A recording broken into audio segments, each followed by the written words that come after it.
Let's catch up with Tennis New Zealand's high performance manager Christophe Lambert down in Christchurch at the National Team Championships, I think under 14s, Christophe?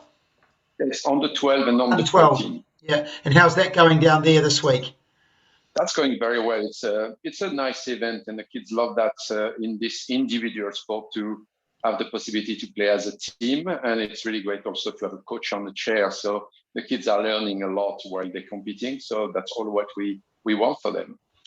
Some pretty good news internationally in the last few weeks. Clearly, Paige Hourigan, who, like all our tennis players, spent a lot of time just not competing due to COVID-19, but she's gone out to North Africa and won a ITF tournament in Sharm el-Sheikh in Egypt.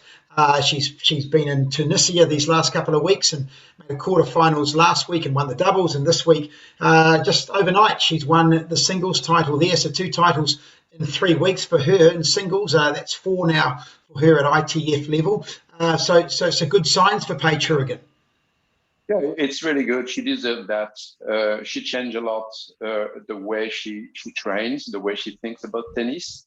She matured a lot, and I think she deserves this type of result. When you work well, your attitude is positive, the result will come, and that's what I told her when she left. She's got the potential. She needs to have a little bit more the mental to cope with everything, and I think she's doing very well. She's got a far more positive approach to her tennis and to her environment too, so it's well deserved. So you were able to spend some time with her, I understand, working with her for a bit of a training block before she travelled overseas?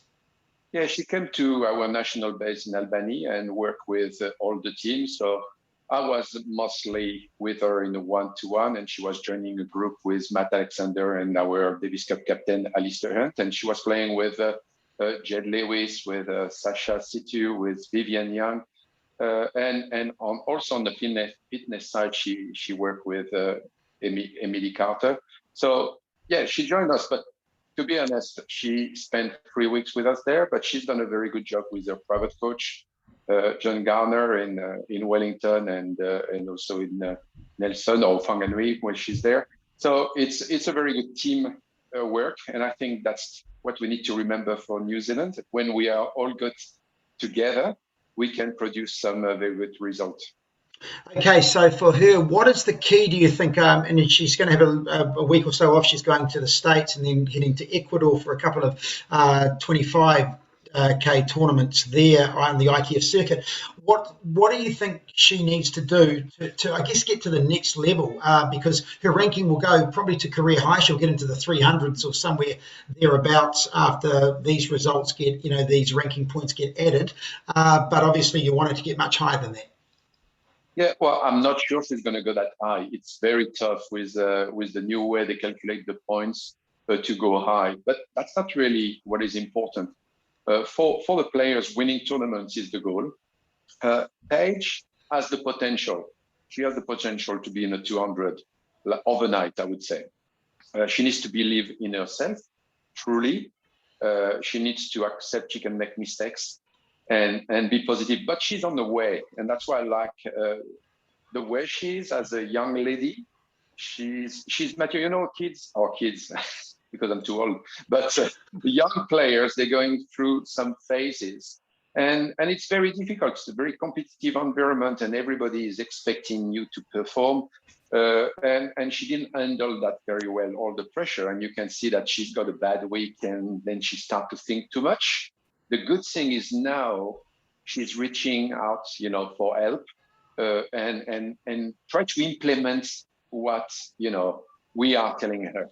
So I think before she was hearing, but not listening, and now she's listening and try to apply, which I think it's the recipe for success. The top players, they always ask questions. They always want to resolve issue. And that's what she's been doing lately, and she's on the path. So winning 2 events, even if it's 15K, we need to come back to reality. It's not WTA event, it's just 15K, but it's more than she's won.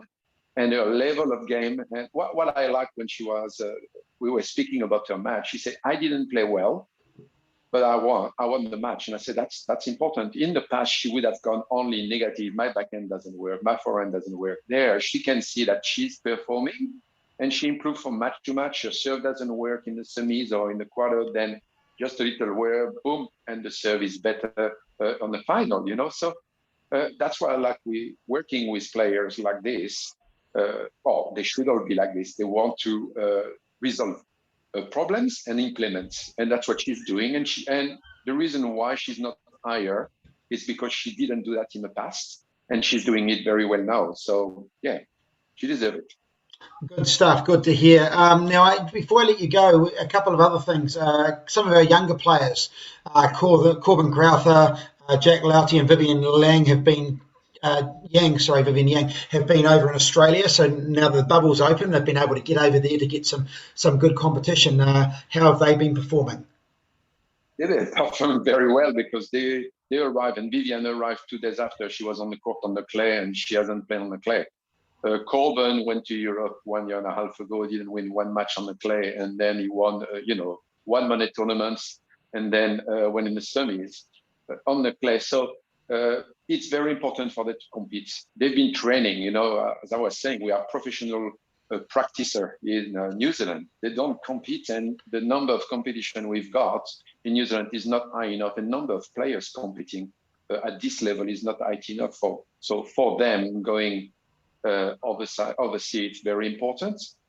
I wish they could get, to Europe to play the G1, the GA, because they've got the level. That's what we never realize, and many people don't realize that we have good players. It's very far to go. Kolb, Reece Falk last year at the Australian Open, play really well. Vivian, 15 years old. She's one match away from having a WTA ranking. Last year, if there was no pandemic, she would have a ranking now. She would be in top 50 ITF for sure. She's got the level. So going to Australia now, it's like oxygen. We open the oxygen tank and we are breathing again, and we are preparing to go with the older one and the transition player, like Isaac Beecroft. Going to play some UTR events, some money tournament, because they need really to compete. Okay, and just finally, before I let you go, Davis Cup, still no venue yet for New Zealand, but we are accepting that we have to play the tie against Korea in September. It'll have to be offshore because of all the COVID regulations and quarantine. Are likely to be after the US Open? Yep, it's going to be somewhere. I don't know where for the moment.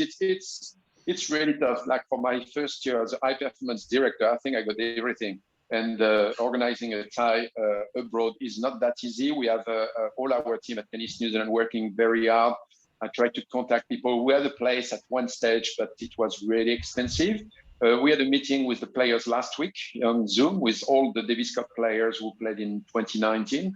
And I asked them where they wish to play, on what court they wish to play. And we're trying to follow what they would like to see. But again, that stuff, and it's so expensive, between the money the ITF is giving us to us to tie, and now what we have to spend abroad, it's difficult for us to travel abroad. That's another thing that, we can't send our physio. It might be difficult for even me or the captain to go. It's not sure.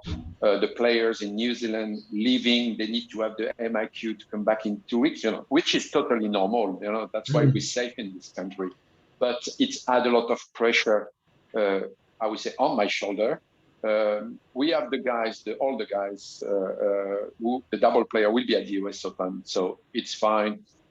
Rubin got his shot, Ajit got his shot, so hopefully they're going to travel soon.